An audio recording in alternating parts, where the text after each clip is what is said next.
국회 입법데이트의 이익선입니다. 오늘은 항공기 회항 사건, 또 형제 간의 경영권 다툼 등 우리 사회 이슈로 떠오른 재벌 경영, 이 가족 경영의 이 문제점과 관련된 대기업 집단 윤리 경영 특별 법안을 살펴보고자 합니다. 더불어 우리사주법으로 알려져 있는 법이죠. 이 근로복지 기본법도 알아보겠습니다. 대표 발의를 하셨습니다. 새누리당 김용남 의원 모셨습니다. 의원님 어서 오십시오. 네, 안녕하세요. 예, 반갑습니다. 입법데이트에 모시기가 쉽지 않았습니다. 많이 바쁘셨죠? 지난 1년 동안 정말 바쁘게 의정활동을 하신 걸로 알고 있습니다.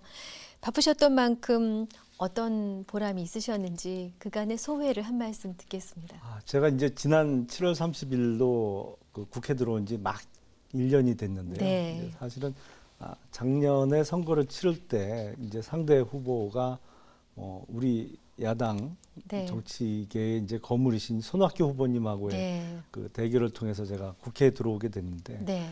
사실은 손학규 후보 대신 김용남을 뽑기를 잘했다. 이런 평가를 받아야 된다는 부담감이 너무 커서 정말 1년 동안 뭐 숨 쉴 틈도 없이 열심히 네. 뛰었는데요. 그동안 보람이라면 국가 정책에 대해서 저의 의견을 얘기하고 그것이 네. 이제 정책에 반영되는 몇몇 사례들이 있었는데 예. 예를 들자면 이제 환경부에서 친환경차에 보조금을 주는 게 있습니다. 네. 근데 기존 제도는 그거를 이제 제조업체에 예를 들자면 뭐 현대자동차나 기아자동차에 이렇게 보조금을 주는 거였는데 제가 이제 그 국회에서 기왕 같은 돈을 쓰더라도 네. 친환경차를 구입하는 소비자들에게 직접 줘야 정부에서 내가 이렇게 좋은 제품을 구매하니까 보조금도 주는구나 이런 거를 느낄 수가 있지. 뭐 예를 들어서 보조금 500만 원을 제조사에 주면 원래 3천만 원짜리 차라고 하더라도 소비자는 그냥 2,500만 원인 줄 알고 그렇죠. 사는 거죠. 네네. 그래서 그거 말고 네. 소비자에게 직접 주는 식으로 제도 변경을 좀 하면 어떻겠냐 그랬는데 이제 그게 반영이 됐습니다. 네. 그래서 그런 데서 보람을 좀 찾을 수 있고요. 또 지역의 각종 그 사업을 해결할 수 있다는 것이 국회의원이 느낄 수 있는 보람이 아닌가 싶습니다. 그러셨군요. 네. 자, 이제 오늘 내용인데요. 세간의 관심을 끌었던 법안입니다. 대기업 집단 윤리경영 특별법안 제정안으로 발의하셨습니다. 네. 지난 5월에 네. 입법 배경은 어떤 것인지 궁금합니다. 사실은 이게 뭐 어느 특정 그 재벌이나 아니면 뭐 특정인을 상대로 해서 만든 법안은 아니고요. 네. 사실은 대기업 집단이라는 게 이제 쉽게 얘기하면 재벌을 얘기하는 건데 네. 그 재벌이 우리 사회에서 갖는 영향력이 사실은 대단하거든요. 그래서 네. 어느 공직 못지않게 큰 영향력이나 이런 것을 행사할 수 있는 자리이기 때문에 보다 특별한 그 윤리적인 의무가 필요하다. 그것이 물론 이제 일반적인 윤리보다는 법률적인 의무를 이행하지 않았을 때 어느 정도의 그 규제가 네. 가해져야 된다는 생각에서 이제 입법을 하게 됐습니다. 네. 그동안 그 대기업 특히 이제 가족, 친족 네. 위주의 경영이 가져온 문제점들이 많이 이제 회자가 됐고 또 실제로 이것이 어떤 사안으로 불거져 나왔을 때는 많은 국민들이 질타를 하셨습니다. 이거 문제가 있다라는 얘기를 하셨는데 소위 족벌 경영 체제 여러 가지 부작용들이 좀처럼 나아지지 않는 원인은 어디에 있습니까? 물론 이제 그 가족 경영, 기업을 가족 간에 이렇게 경영하는 데서 오는 장점도 물론 있습니다. 왜냐하면 네.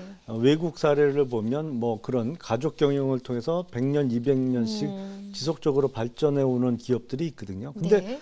그런 기업들은 사실은 기업을 공개하지 않은, 그러니까 주식을 상장하지 않은 기업들이거든요. 외국의 네. 경우에는. 근데 우리나라는 문제가 뭐냐면 이것이 대부분은 주식이 상장되어 있는 공개된 그 기업입니다. 그런데 네.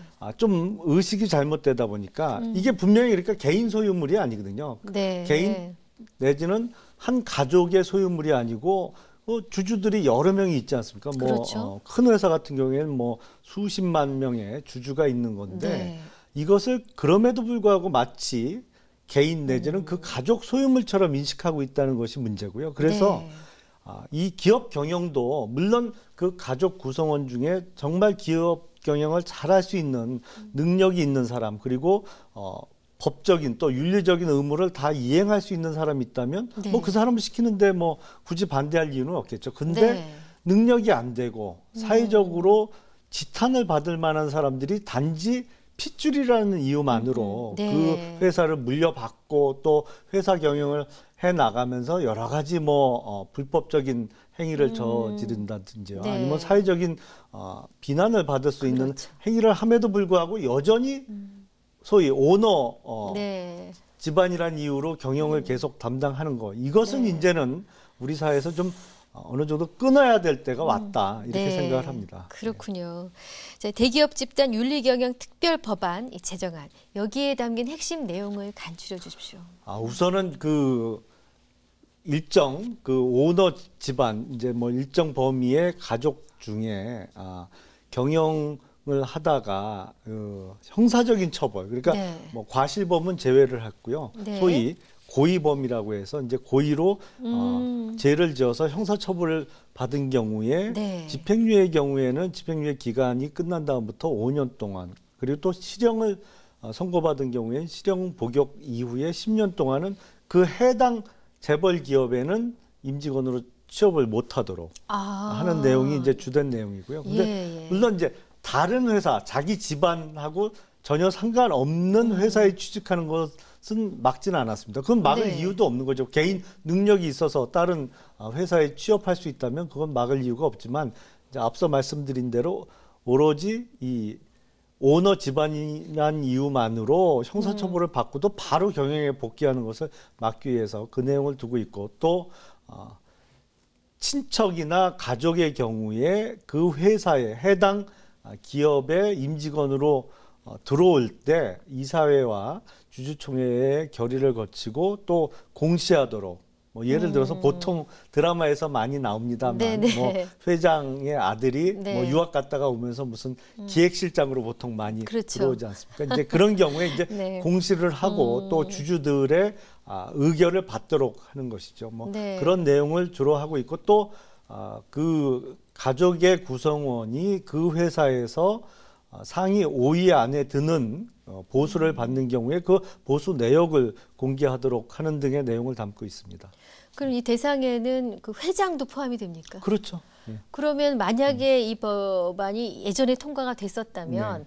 얼마 전에 광복절 특사로서 사면됐던 SK의 네. 최태원 회장 같은 경우는 10년 동안 다시 직에 복귀할 수 없는 건가요? 그 일반적으로는 그렇게 되는데요. 네. 이제 이게 사면 복권을 받았기 때문에 아하. 사면 복권은 이 기존에 있었던 어떤 형의 선고의 법률적인 효력을 없애버리는 거거든요. 그러면 되는 거군요. 사면 복권은 좀 아주 예외적인 예외적인. 사항이라 그렇습니다만 일반적으로는 이제 네. 형을 선고받은 경우에는 실형을 복역하고 나서 이제 10년 동안은 적어도 이제 앞서 말씀드린 예 같으면 SK 그룹의 관계사에는 취업을 못하도록 아하. 하는 내용입니다. 네. 그렇군요. 근데 이제 사회 일각에서는 이 제정안 내용과 관련해서 이 상법으로도 얼마든지 제한할 수 있다. 그런 점에서 본다면 이거는 이중 처벌이 될 수 있는 부분이 있다. 이런 우려가 있는데 여기에 대한 의원님의 의견은 어떤 것입니까? 약간 이제 두 가지가 혼재되어 있는데요. 네. 앞서 말씀드린 상법으로도 제한할 수 있다는 것은 상법은 그야말로 일반적인 기업 전반적으로 다 적용되는 것이기 때문에 그러니까 그거는 상법의 적용 대상은 뭐 작은 기업 아니면 작은 가게도 해당이 되거든요. 그래서 아하, 예를 들어서 예. 어느 골목에 구멍가게를 하는데 네. 그 집 아들이 뭐 형을 살고 왔다고 그래서 그 구멍가게를 뭐 10년 동안 물려받지 못하도록 하는 건 네. 조금 너무 가혹한 것 같고요. 그래서 사실은 특별법을 만들면서 네. 소위 재벌이라고 하는 자산 규모 5조 원 이상의 기업만을 대상으로 한 거고요. 네. 아마 이중 처벌 얘기는 이미 이제 형을 선고받아서 살았기 때문에. 살았는데 네. 또 어떤 취업 제한을 불이익을 하는 주느냐. 것이 이중 처벌 아니냐 이런 네. 취지인 것 같습니다. 그런데 그 공직의 경우에는 그렇게 형은 형대로 살고 네. 일정 기간 동안 공직에 돌아올 수 없죠. 들어갈 수 없도록 하는 법률이 여러 군데 있거든요. 예. 그런데 그러면 이제 대기업 회장이나 임원이 공직이냐? 뭐 공직은 아닙니다만 앞서 말씀드린 대로 어느 공직 못지않게 큰 영향력을 갖고 있거든요. 사실은 네. 막강한 자리입니다. 그래서 네. 그런 의미에서 큰 규모의 대기업의 경우에는 그 일가족의 경우에 일정 기간을 이제 취업을 제한하는 네. 것이고요. 그거는 이제 다른 공직과 비교해 보면 뭐 이중 처벌이라고 주장할 수도 있습니다만 그런 예가 많이 있고요. 근데 우리 사회의 독특한 이 재벌 기업이 갖고 있는 큰 영향력 때문에 그런 규정을 두게 됐다 이런 말씀드리고 싶습니다. 그렇군요. 최근에 뭐 롯데그룹의 일련의 사안들을 살펴보면서 이제 재벌 개혁, 뭐 노동 개혁 이런 쪽에 사람들이 많은 관심을 갖게 되는 분위기인 건 틀림이 없는 것 같습니다. 이 재벌 개혁이나 재벌 규제와 같이 이 대기업 집단의 윤리 경영에 관한 의원님의 평소 소신, 입장은 어떤 것이었습니까? 사실은 우리 경제가 이만큼 성장하는 데 있어서 소위 대기업, 네. 재벌들의 역할이 분명히 있었습니다. 왜냐하면 네. 초기에는 워낙 그 자본 규모가 미비했기 때문에 이렇게 자본을 좀 모을 필요가 있었거든요. 한 군데 네. 모아서 힘을 실어줄. 예, 그래서 네. 이제 뭐 외국 나가서 수출도 하고 뭐 돈도 벌어오라고 이제 이렇게 많이 모아줬는데 지금 단계에서는 오히려 재벌이 우리나라 경제의 발전을 특히 창조 경제라는 측면에서는 장애물로 작용하고 있는 측면이 많습니다. 왜냐하면 지금 1980년 이후로 IT 기업을 제외하고는요. 네. 재벌다운 재벌이 한 군데도 안 나왔거든요. 그러니까 신규 대기업이 안 생기는 겁니다. 그건 네. 무슨 얘기냐면 기존 재벌들이 그만큼 잘해서 열심히 앞으로 나간 측면도 있겠습니다만 사실은 후발주자가 더 이상 성장하지 못하도록 이런저런 네. 뭐 불법적인 것도 있었겠습니다만 여러 가지 수단 방법을 통해서 네네. 후발 주자들이 더 이상 성장하지 못하도록 어떤 벽을 치는 효과가 지금 분명히 나타나고 있거든요. 네. 그래서 이래 갖고는 정말 우리나라 경제가 한 단계 도약하는 뭐 방법을 찾기가 어려울 것 같습니다. 그래서 그야말로 쉽게 네. 말씀드리면 이제 갑질을 못하도록 예. 공정 거래가 이루어질 수 있도록 그 측면에서는 철저하게 규제를 하고 어떤 필요하다면 처벌도 해야 된다. 뭐 이런 입장이고요. 근데 또 잘하는 대기업은 계속 응원을 해줘야겠죠. 다만 법의 테두리를 벗어나지 않는 한도에서 그리고 공정 거래를 실현하는 한도 내에서는 얼마든지 응원을 해줘야 되겠습니다만 네. 소위 그 후발주자를 계속 방해놓는 소위 뭐 예를 들어서 뭐 사람을 빼간다든지 아니면 물건 가격을 후려쳐서 후발 업체가 더 이상 성장하지 못하도록 뭐 쉽게 네. 말해서 망하도록 유도한다든지 이런 행위는 더 이상 못하도록 철저히 규제를 해야 된다 이런 생각을 갖고 있습니다. 네. 자, 이제 두 번째 내용입니다. 작년 11월에 제안하셨던 근로복지기본법 국회를 통과했습니다. 바로 7월 6일 날 통과를 했는데 네. 축하드리고요. 예. 국회 고맙습니다. 통과 소감 여쭤보고 싶고 또 당초의 입법 취지도 궁금합니다. 사실은 이제 국회에 들어와서 앞서 말씀드린 이제 대기업 집단 윤리위원 특별법 리폼에서 이제 수십 건을 발의를 했는데 네. 이 국회가 이제 법안 심사가 상당히 많이 걸립니다. 시간이 네. 많이 걸리고 그러다 예. 보니까 근로복지기본법이 이제 본회의장을 가장 처음 통과한 법률이 됐는데요. 그 내용은 기존에 근로자들의 복지를 위한 여러 가지 제도가 있었습니다만 좀 미흡한 측면이 있었고 특히 중소기업의 경우에 그 여력이 부족해서 근로자 복지를 위해서 뭐 할 수 있는 일이 없는 경우가 많았거든요. 그래서 네. 이제 그걸 좀 도와주고 또 우리 사주 같은 경우에 그것은 이제 1년 동안 팔지 못하도록 되어 있습니다. 예, 근로자들이 이제 받은 네. 우리 사주, 예. 자기 회사 주식이죠. 그런데 그 1년 동안 이제 주가가 많이 떨어져서 손해 보는 경우도 있었거든요. 팔지도 못하게 해놓고 뭐 주가 떨어지는 걸 막을 수도 없고요. 그래서 그 경우에 손실을 좀 보전해 주는 제도 등을 도입을 해서 근로자들의 복지를 조금 더 향상시킬 수 있는 법안 내용을 담고 있습니다. 네. 이제 말씀 중에 우리 사주제도 얘기를 하셨는데요. 뭐 내가 다닌 회사의 주식을 받는다라는 개념 정도는 알고 있습니다만 뭐 입사만 하면 다 받는지 몇 년 후에 받는지 뭐 얼마를 받는지 사실 우리 사주 제도에 대해서 그걸 경험하지 않은 분들은 잘 모르실 수 있거든요. 여기에 대한 추가 설명이 좀 필요할 것 같습니다. 그러니까 이제 회사가 주식을 네. 발행하는 경우에 네. 그 회사에 근무하는 근로자들로 우리 사주 조합을 결성을 합니다. 그래서 이제 발행하는 예. 주식의 보통 뭐 20%를 우선 배정을 하고 네. 거기서 조금 일반적으로 매각하는 가격보다 좀 할인된 가격으로 네. 근로자들로 하여금 이제 살 수 있도록 권리를 부여해 주는 것이죠. 그래서 그냥 주는 게 아니라 싸게 사는 살 수 있도록 하는 거군요. 예. 사야죠. 예, 그렇군요. 그냥 주면은 이 회사의 자본금이 늘어나질 않지 않습니까? 아니, 저는 이제 뭐 예를 들어서 보너스나 예. 어떤 뭐 수당 개념으로 지급을 했었나 잘 몰랐습니다. 예. 아니 근데 좀 싸게 살 수가 있으니까 예. 이제 그래서 주인 의식도 가질 수 있고요. 그렇죠. 왜냐면 자기가 주주니까요. 네, 그리고 네. 이제 그 주식이 주가가 오르면 또 뭐 봉급 외에 또 주식을 통해서 더 많은 그렇죠. 네. 회사로부터의 그 혜택도 입을 수 있기 때문에 이렇게 좋은 제도인 것은 틀림없습니다. 그런데 네. 그 이제 앞서 말씀드린 대로 주가가 떨어질 때가 떨어졌을 문제거든요. 때. 그리고 예. 1년 동안은 못 팔게 돼 있거든요. 우리 사주 조합을 통해서 이제 배당받은 주식은. 네, 그런데 네. 1년 동안 이제 주식 떨어지는 것을 지켜볼 수밖에 없는 입장이니까. 네. 그래서 요번에 도입한 제도는 일종의 보험료 같은 수수료를 좀 부담을 하고 그것은 이제 또 회사 측에서 지원해 줄 수도 있습니다. 그래서 네. 그런 약간의 수수료를 부담하고 주가가 떨어져서 손실을 입었을 때 어느 정도는 어느 정도는? 절반 이상은 이제 그 보전해 줄 수 있도록 아. 하는 제도를 두고 있습니다. 예. 근로복지기본법의 그 개정된 그 핵심 내용이 지금 말씀하신 바로 그 부분이지요. 그것도 있고 네.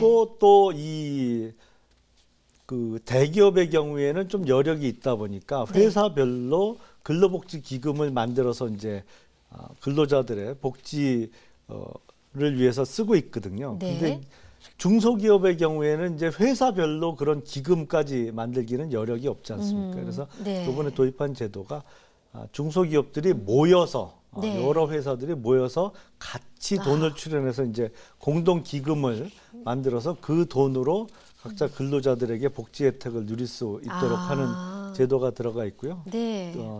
흔히 이제 특고라고 많이 하죠. 특수 형태의 근로자들, 뭐 네. 학습지 교사라든지 아니면 뭐 골프장에 근무하는 캐디분들이라든지 이런 분들이 이제 기존에 근로자냐 아니냐 뭐 이런 논란이 많았습니다만 네. 이런 특수 형태의 근로자들에게 생활 안정자금을 대부할 수 있도록 좀 그 특별한 지위를 인정하는 내용도 네. 담고 있습니다. 그렇군요. 이 근로복지기본법 개정으로 사실 근로복지 사각지대에 있었던 그런 분들에게 복지 혜택이 돌아갈 것으로 예상이 되는데요. 시행 효과 어느 정도 기대하고 계십니까? 물론 그 일단 특수 형태 근로자분들은 기존에 어떤 복지 혜택을 받기가 어려웠는데 그렇죠. 이 네. 상태로 해서 이제 생활안전자금 같은 거를 이제 대부받을 수 있기 때문에 그런 네. 형태가 있을 거고요. 그리고 앞서 말씀드린 대로 이제 우리 사주 조합으로 네. 인해서 오히려 돈을 좀 더 벌려다가 회사 때문에 손해 보는 경우에 네. 좀 억울한 손실을 보전받을 수 있게 될 거고요. 그래서 특히 또 그 근로복지 기금 같은 경우에 공단에 많은 중소기업들이 들어가 있는데 그 공단별로 해서 공동기금을 활용해서 네. 그 공단에 근로하는 그 근무자들에게 복지를 향상시킬 수 있다면 네. 그건 좀 다른 기존의 제도보다도 많은 혜택을 줄 수 있지 않을까 싶습니다. 사실은 우리 사회에서 지금 이 양극화 얘기를 많이 하는데 네. 대기업과 중소기업 간의 격차가 너무 크거든요. 사실은 네. 같은 대기업에 근무하는 소위 정규직, 비정규직 간의 차이보다는 같은 정규직이라도 대기업과 중소기업 간의 정규직 근로자 차이가 훨씬 큽니다. 그래서 그렇습니까? 예, 그렇습니다. 예. 그래서 그 좀 열악한 중소기업에 근무하시는 분들을 위해서 네. 근로에 많은 보탬이 되지 않을까 이렇게 기대하고 있습니다. 네. 자, 약속된 시간이 다 됐습니다. 끝으로 짤막하게 새로운 입법 계획 있으시면 알려주십시오. 예, 이제 뭐 19대 국회가 뭐 거의 몇 달 안 남았기 때문에 맞습니다. 조금 어쩌면 20대 국회에서 추진해야 될지도 모르겠습니다. 물론 제가 재선이 된다는 전제하에 네, 네. 말씀을 드리면 사실은 저는 그 금융 분야에 이제 관심을 많이 갖고 있는데요. 네. 우리나라의 소위 금융 허브를 만들자 이런 얘기가 나온 지가 벌써 20년 가까이 됐습니다. 네. 그래서 이제 홍콩이나 뭐 이런 도쿄 같이 금융 시장을 크게 양성화해서 금융 허브를 우리나라에 뭐 서울이 됐던 네. 뭐 이게 영종도가 됐던 뭐 만들자는 얘기를 한 지가 거의 20년 가까이 됐는데 사실은 뭐 별반 달라지지가 않았습니다. 20년 동안 이것이 네. 제도상의 문제가 있는 것 같아요. 그래서 금융과 관련한 그래서 그래도 외국인들이 보기에 우리의 금융 시스템을 믿을 수 있도록 우리가 이제 소위 그 좀 금융 관련해서 윤리 측면에서 컴플라이언스 파트가 좀 약한 측면이 있거든요. 네. 그래서 그 부분을 좀 보완을 해서 정말 외국인들의 큰 돈이 우리나라에 와서 이렇게 운용되면서 네. 우리 경제를 더 한 단계 도약시킬 수 있도록 금융 관련된 법안을 좀 대폭 손질하는데 좀 앞장서 볼 생각입니다. 네. 말씀 잘 들었습니다. 활발한 의정 활동 부탁드리겠습니다. 고맙습니다. 네, 감사합니다. 국회 입법 데이트 오늘은 새누리당 김용남 의원 모시고 말씀 들었습니다. 시청해 주신 여러분 고맙습니다.